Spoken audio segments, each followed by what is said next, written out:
Olá! Nesta semana, o Plano Aberto está realizando uma rodada de entrevistas com os candidatos a reitor e a vice-reitor da UFOP. O regulamento e as normas das entrevistas foram acordados com representantes das chapas em uma reunião realizada aqui na TV UFOP no último dia 19. A ordem das gravações e das exibições aqui no Canal 31 foi definida em comum acordo com representantes das chapas. O tempo da entrevista, igual para todos os candidatos, é de 10 minutos. E a nossa conversa de hoje é com os candidatos da Chapa 1, Antônio Maria Claret e Adriana Tonini. Antônio Maria Claret de Gouveia nasceu em Viçosa e tem 60 anos. É formado em Direito e Engenharia Civil pela UFOP e doutor em Engenharia Civil pela Universidade Federal do Rio de Janeiro. Em 2011, concluiu pós-doutorado na Universidade de Lund, na Suécia, no Departamento de Engenharia de Segurança contra Incêndios. Atualmente é professor titular da UFOP e atua no ensino e na pesquisa nas áreas de engenharia de estruturas em incêndio, modelagem de incêndios, reação ao fogo de materiais, comportamento humano em incêndios e análise de riscos com atenção à segurança contra incêndio de sítios históricos. Adriana Maria Tonini nasceu em Santa Teresa, no Espírito Santo, e tem 50 anos. É formada em Engenharia Civil pela Universidade Federal de Minas Gerais, possui licenciatura plena pela Fundação de Educação para o Trabalho de Minas Gerais e doutorado em Educação também pela Universidade Federal de Minas Gerais. Atualmente é professora adjunta do Centro de Educação Aberta e à Distância da UFOP e do Programa de Pós-Graduação em Educação Tecnológica e coordenadora geral do Pacto Nacional pela Alfabetização na Idade Certa, aqui na UFOP. Além dessas atividades, é vice-coordenadora do Programa Nacional Escola de Gestores da Educação Básica na UFOP e coordena 2 cursos de especialização. Candidatos, obrigado pela presença aqui no Plano Aberto. É um prazer. É um prazer. O tempo de vocês passa a contar a partir de agora. E eu começo com uma pergunta para o professor Antônio Claret. Professor, o atual momento político e econômico do país aponta para orçamentos cada vez menores para as universidades. O orçamento desse ano para a UFOP foi de cerca de 367 milhões e o previsto para o ano que vem é de 361 milhões. Desse total, 80% é destinado a despesas com pessoal. E apenas 20% é destinado a pagamento de bolsas e investimentos em obras, por exemplo. Caso vocês assumam a reitoria, quais serão as prioridades nos investimentos?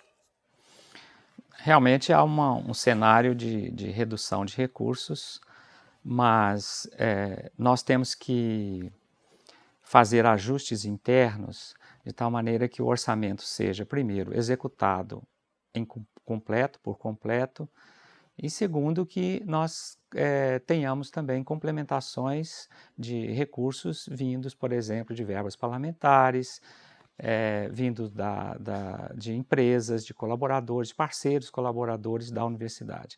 Nós acreditamos que isto representa uma alternativa bastante importante para complementar o orçamento, a redução de orçamento. Além disso, vamos lutar para que esse orçamento seja recorrigido pelo Ministério da Educação via Andifes, via os fóruns de visibilidade nacional da universidade.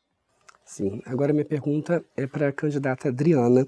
Adriana, numa possível gestão da Chapa 1, como que vai ficar o posicionamento da UFOP em questões polêmicas? Polêmicas nacionais e internas também. A UFOP acabou de se posicionar contra a PEC 241. Aqui internamente, a gente tem a questão da tragédia em Mariana, questões de casos de homofobia e de violência contra a mulher dentro de repúblicas federais.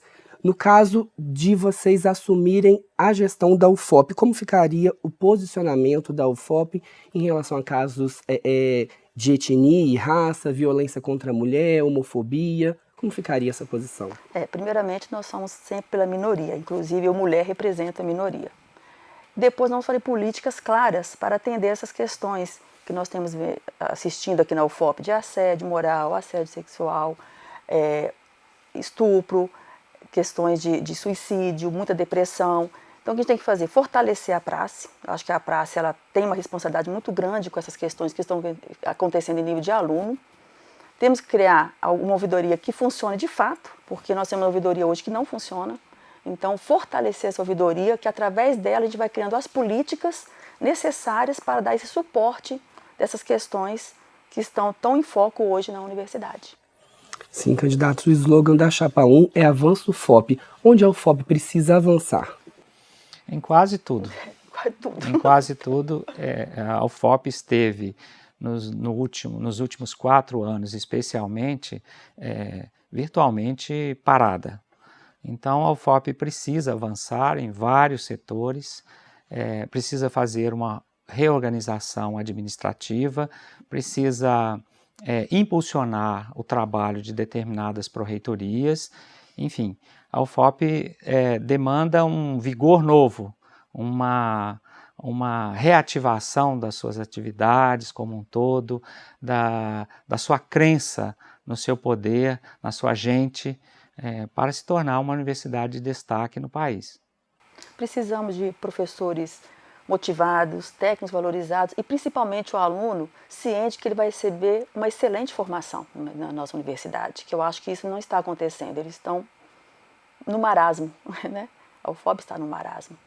Sim, professores, no plano de trabalho da Chapa, vocês afirmam que a UFOP, quando adotou o Enem, não adotou, paralelamente, mecanismos que permitissem o acesso e adaptação dos alunos aqui na universidade. O que falta a esses alunos, então, que vêm para a UFOP, que acabam de chegar na UFOP?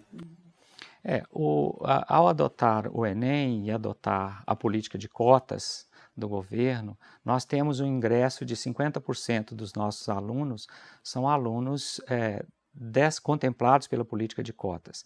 Esses alunos, quando chegam na universidade, recebem uma bolsa inicial de permanência, mas são virtualmente abandonados à rotina dos cursos e assim por diante.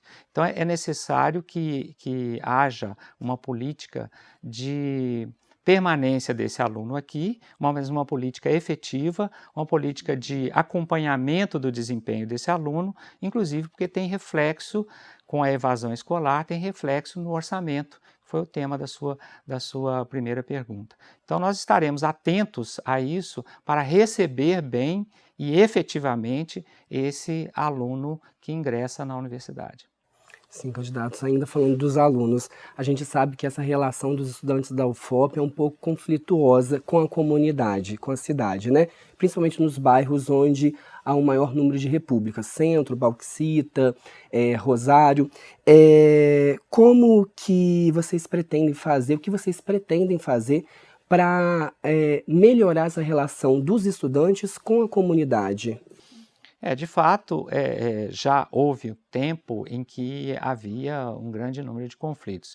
Hoje em dia a situação tem melhorado muito, as associações de repúblicas, tanto particulares quanto federais, e também alojamentos, estão integrados em processos como movimentos de solidariedade às comunidades, o FOP Desce o Morro, coisas desse tipo que integram, que levam a uma convivência pacífica.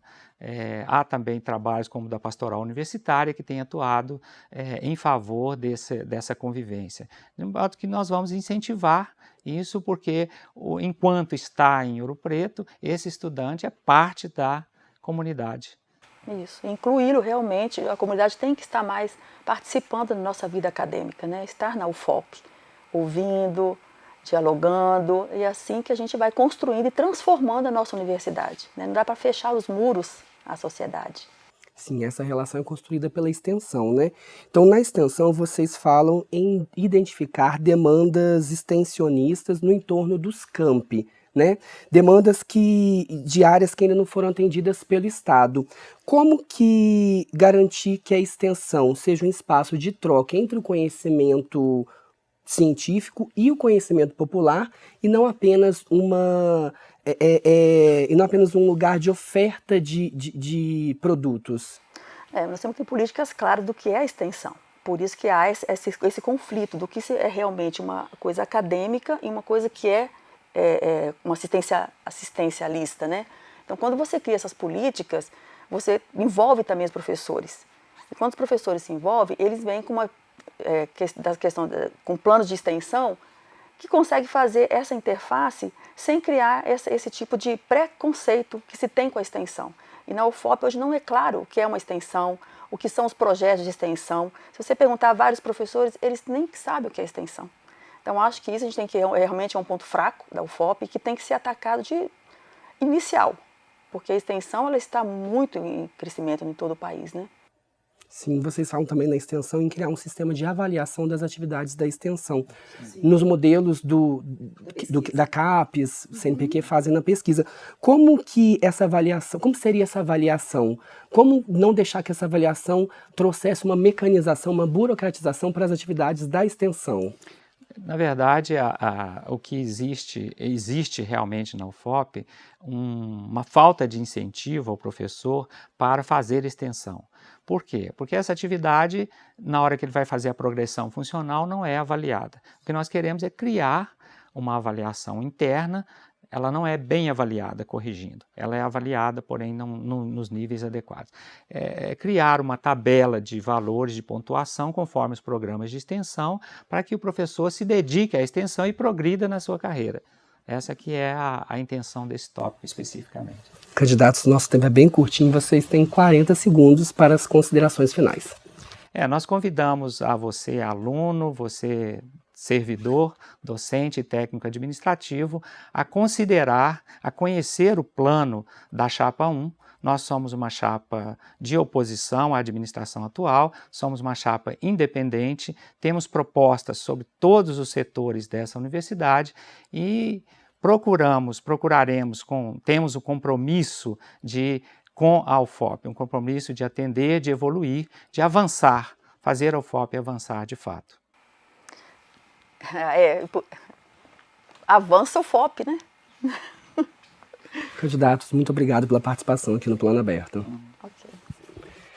E todas as entrevistas com os candidatos a reitor e a vice-reitor da UFOP já estão disponibilizadas em nosso canal na internet, no youtube.com/cppufop. E você pode conferir novamente essa entrevista amanhã ao meio-dia aqui na TV UFOP. E no Plano Aberto de amanhã nós vamos conversar com os candidatos Rodrigo Fernando Bianchi e Luciano Campos da Silva, da Chapa 4. A gente fica por aqui. Obrigado pela companhia e até amanhã.